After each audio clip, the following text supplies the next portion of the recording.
Hello दोस्तों, कैसे हो आप सब लोग। आशा करता हूँ कि स्वस्थ और मस्त होंगे तथा अपनी तैयारी को मजबूत कर रहे होंगे। राजस्थान ज्योग्राफी की ये कक्षाएं आपकी तैयारी को मजबूत करने में मील का पत्थर साबित होगी। चलिए शुरू करते हैं आज की क्लास को।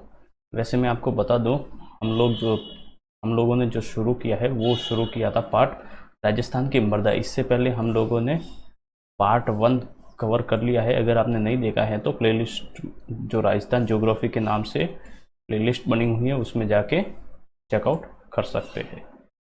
चलिए आज की क्लास को शुरू करते हैं। तो हम शुरू करते हैं राजस्थान की जो मिट्टियों के वर्गीकरण की जो नई प्रणाली है।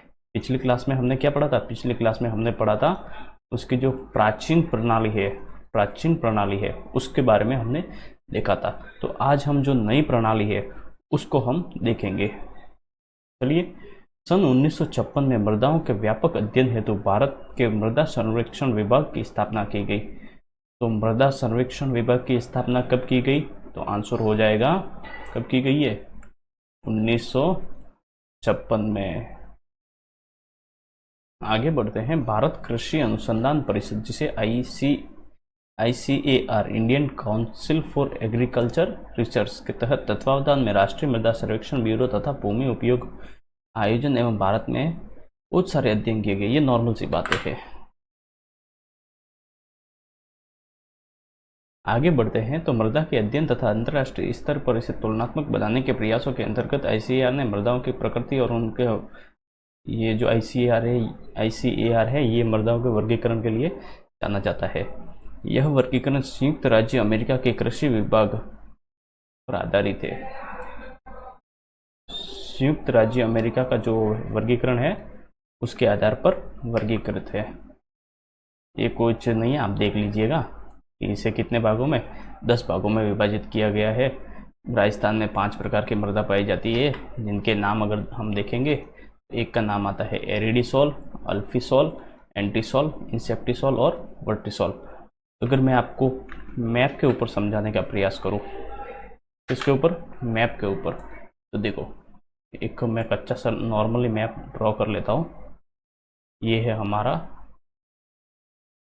राजस्थान का मैप है। ये क्या है? ये है राजस्थान का मैप। इसके अंतर्गत अगर हम अरावली को देखें तो अरावली लगभग ये इस तरीके से फैली हुई है। कैसे? ये हमारे पास है अरावली, और ये है पश्चिमी मरुस्थल, ये है पूर्वी मैदान, और जो हाड़ौती का पठार आता है उसके वो है, ये है हाड़ौती का पठार। तो अगर हम इसमें नॉर्मल से देखें तो जो एंटीसॉल है, कौन से सॉल? अभी हम पढ़ गया है एंटीसॉल और एरिडीसॉल। वो मृदा मुख्य रूप से पश्चिमी मरुस्थल में पाई जाती है। अरावली में पाई जाएगी इंसेप्टिसॉल। कौन सी सॉल? इंसेप्टिसॉल। और जो अल्फीसॉल है वो पाई जाएगी पूर्वी मैदानी जो प्रदेश है वहां पर। और जो हाड़ौती के पठार में मृदा पाई जाती है उसे कहा जाता है वर्टिसॉल। तो ये देखिए, ये पांचों मृदा हैं। तो अभी हमने देखा एरिडीसॉल, ये कहाँ पे? ये पश्चिमी मरुस्थल में। अल्फीसॉल पूर्वी मैदानी प्रदेश में। एंटीसॉल वही पश्चिमी मरुस्थल में। और जो इंसेप्टिसॉल है वो अरावली पर्वतीय प्रदेश में पाई जाएगी। और वहीं अगर हम बात करें तो वर्टिसॉल है वो पाई जाएगी हाड़ौती पठार में। हाड़ौती के पठार में इनका जो विस्तार है वो।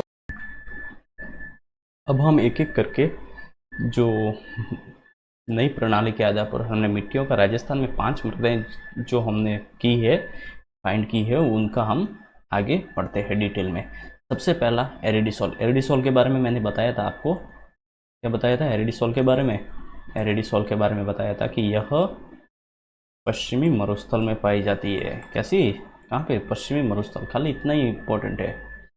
देखो एरिडिसॉल एक खनिज मृदा है जो मुख्यतः शुष्क जलवायु कहाँ पे है, शुष्क जलवायु है भाई, अरे शुष्क जलवायु पाई जाती है पश्चिमी मरुस्थल प्रदेश में पाई जाती है। ये मुख्यतः चूरू, ये देखिए ये सारे के सारे चूरू, सीकर, झुंझुनू, नागौर, जोधपुर, पाली, जालौर, ये सारे के सारे पश्चिमी मरुस्थल के ही जिले आते हैं। तो खाली एरिडिसॉल के बारे में इतना ध्यान रखना है कि यह जो मृदा है वो कहाँ पाई जाएगी, वो पश्चिमी मरुस्थल में पाई जाती है। आगे बढ़ते हैं तो हमारे पास जो अगली मृदा आती है उसका नाम आता है अल्फीसॉल। अल्फीसॉल के बारे में मैंने आपको बताया कि यह पूर्वी मैदानी प्रदेश में इसका विस्तार है। कहाँ पे, पूर्वी मैदानी प्रदेश में।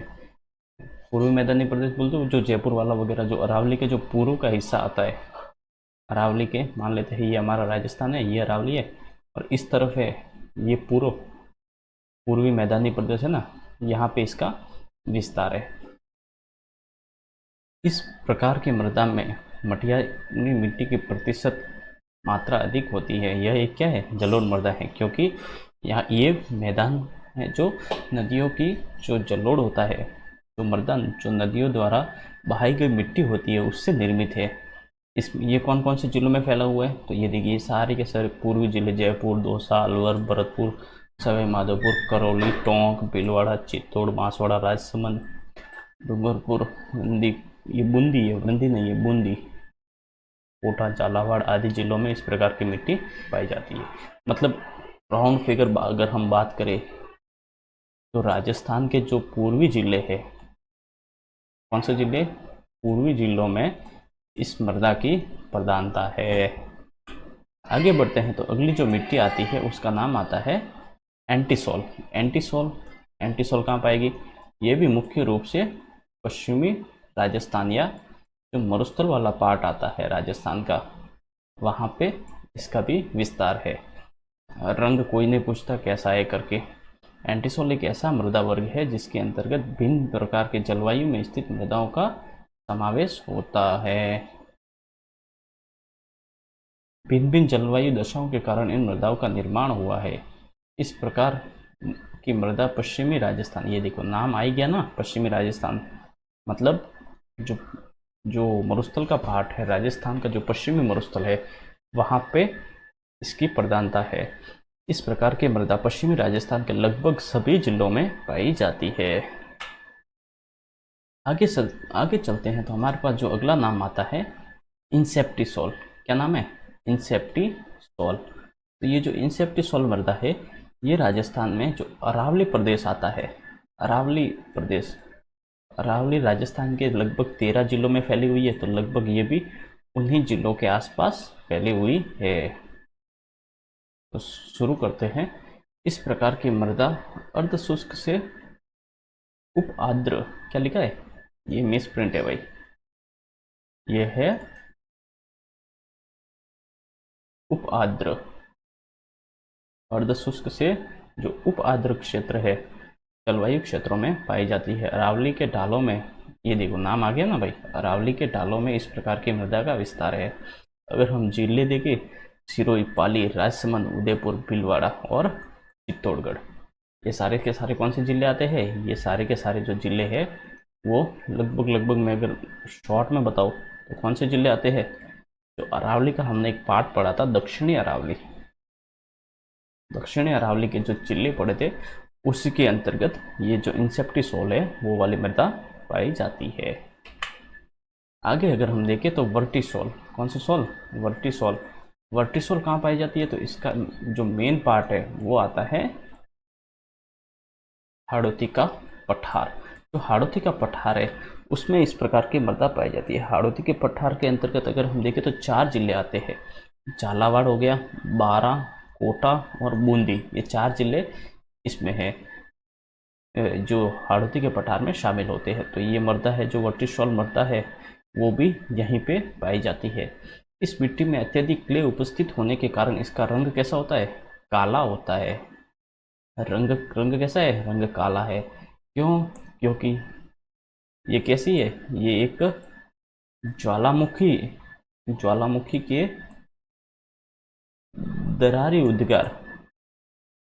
दरारी उद्गार से जो पठार का निर्माण हुआ है जो पठारी भाग है उसी का जो खंडन होने के बाद वो काले रंग की मृदा मिलती है।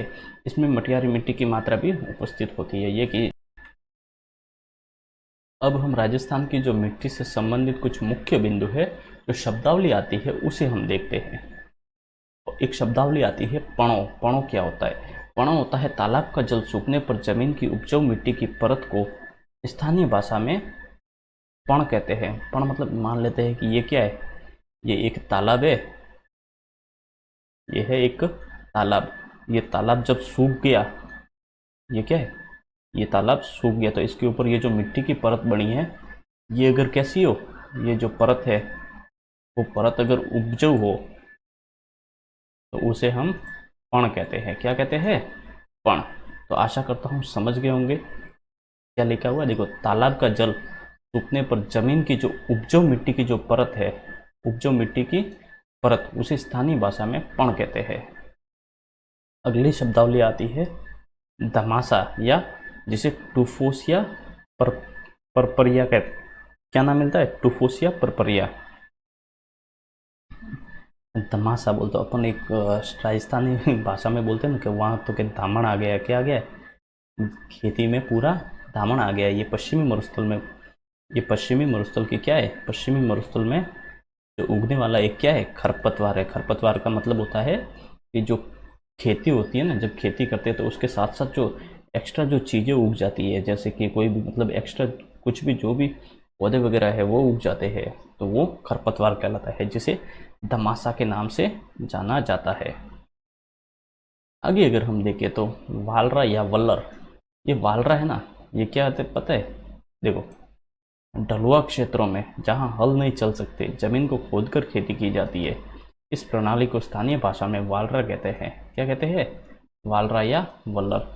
मान लेते हैं कि ये कोई पर्वतीय क्षेत्र है, ये इसकी मिट्टी कैसी है, ढलुआ मिट्टी है, तो यहाँ पे क्या चल नहीं सकता, वहाँ पर जो हल है, मतलब जो अपन कहते हैं ना खेत से जो कृषि की जो कल्टी बोलते हैं ना, क्या बोलते हैं, कल्टी, वो नहीं चल सकती। तो इस वजह से यहाँ पे क्या किया जाता है, यहाँ पे नॉर्मली हाथों से मतलब जो उनका जो भी नॉर्मल कोई हथियार है, मेहनत से मतलब जो नॉर्मली खोदकर वहाँ पे जो कृषि की जाती है, उसे खोदकर जो खेती की जाती है, उसे हम वालरा कहते हैं। ये वालरा एक प्रकार से जो शब्दावली है वो आती है, सहरिया जनजाति आती है। कौन सी जनजाति? सहरिया जनजाति, जो स्थानांतरित कृषि करते हैं, स्थानांतरित कृषि, उसके लिए भी ये शब्द मिलता है। आगे बढ़ते हैं। अगली जो शब्दावली आती है वो आती है बांजड़। क्या होती है? बांजड़। बांजड़ यानी बांझ, वर्षा में ना जोती गई अनुपजाऊ भूमि। कैसी भूमि? अनुपजाऊ भूमि। जो अनुपजाऊ भूमि जिसे जोता नहीं गया हो, क्या नहीं गया हो, जोता नहीं, वो बांजड़ या पड़त भूमि कहलाती है। आगे बढ़ते हैं, कुछ मेन मुख्य बिंदु देख लेते हैं। राजस्थान में प्रथम मिट्टी परीक्षण प्रयोगशाला जोधपुर में स्थापित की गई 1958 में। मिट्टी परीक्षण, मिट्टी जो उससे संबंधित जो फर्स्ट लैब आती है वो आती है जोधपुर में 1958 में। वर्ष 1952 में मरुस्थल में वृक्षारोपण एवं अनुसंधान केंद्र स्थापित किया गया। क्या किया गया? मरुस्थल वृक्षारोपण एवं अनुसंधान केंद्र स्थापित किया गया। अगली एक शब्दावली आती है जिसका नाम आता है कजरी। ये आपने बहुत नाम सुना रहेगा। क्या नाम मिलता है?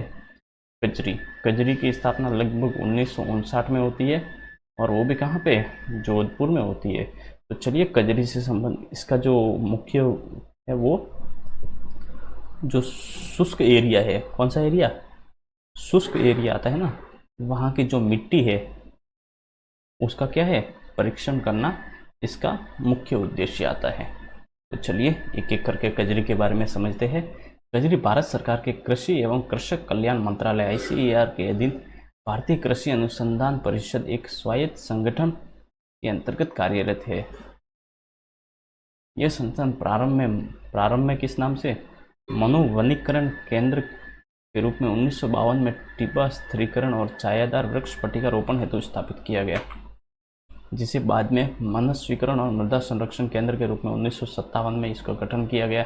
ये इसका मतलब वो किस किस तरीके से इसका जो है वो निर्माण हुआ है वो फैक्ट है। केंद्रीय शुष्क अनुसंधान केंद्र का दर्जा इसे 1959 में मिला। 1966 में भारतीय कृषि अनुसंधान परिषद के नियंत्रण में आया।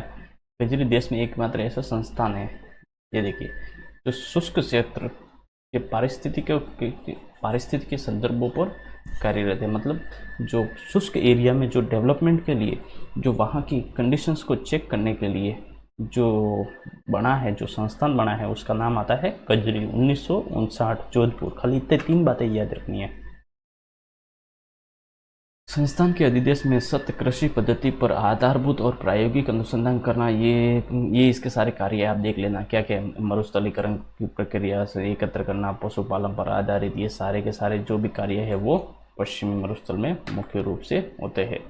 जोधपुर के अलावा इसके 5 क्षेत्रीय कार्यालय हैं। कितने कार्यालय है? 5 क्षेत्रीय कार्यालय है।